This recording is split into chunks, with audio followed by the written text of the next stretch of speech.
Tiens, ce matin, je mangerais bien un petit pain au chocolat, mais est-ce que j'ai 10 ou 15 centimes dans mon porte-monnaie pour pouvoir en acheter? Et peut-être devrais-je préparer une petite réserve d'argent parce que je ne suis pas sûre que avec 10 ou 15 centimes, j'ai un doute. Je m'achète pas forcément des pains au chocolat, je préfère les croissants beurre. Et tant qu'à faire. Et oui, j'ai des goûts de luxe, mais mon croissant beurre ne me coûte pas 10 ou 15 centimes, donc j'ai un peu peur pour le pain au chocolat. Je peux tenter.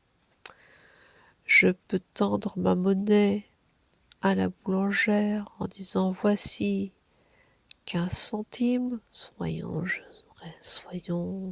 généreux, en disant je voudrais un pain au chocolat s'il vous plaît, merci. Comment va-t-elle me regarder? Va-t-elle me rire au nez? Va-t-elle me dire oui, il manque une pièce de 1 euro? Ah, d'accord. En fin de compte, il a donné que les centimes. Il a oublié le chiffre avant les centimes. Ça peut être cela. Oh, il est étourderie. C'est vrai que quand on pense qu'on va s'occuper des finances de la France, du budget, tout ça, oh, le chiffre avant ou après la virgule, peu importe. Sauf que, à la fin du mois, vous, moi, tout le monde, quand on touche son argent, sa paye, ou ses aides, ou ce qu'on a pour vivre, ce chiffre avant ou après la virgule, il a son importance. Et si Monsieur Copé ne sait pas compter, comment allons-nous faire? S'il pense que nous pouvons acheter un pain au chocolat à 10 ou 15 centimes, mais avec un SMIC, combien de pains au chocolat nous pouvons nous acheter? C'est énorme.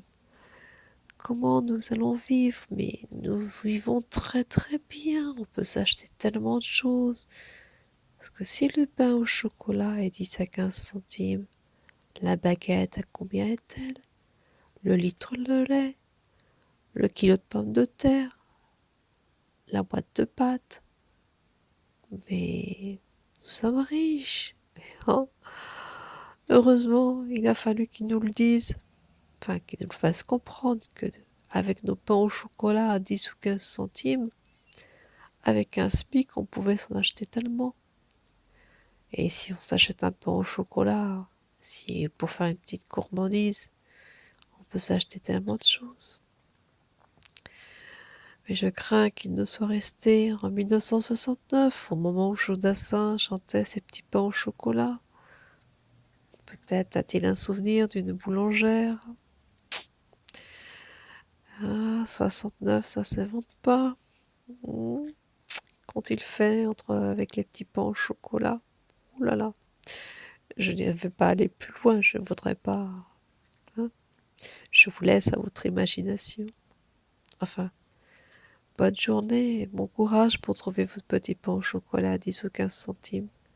Je crois que je vais pas être très courageux, je vais même pas essayer.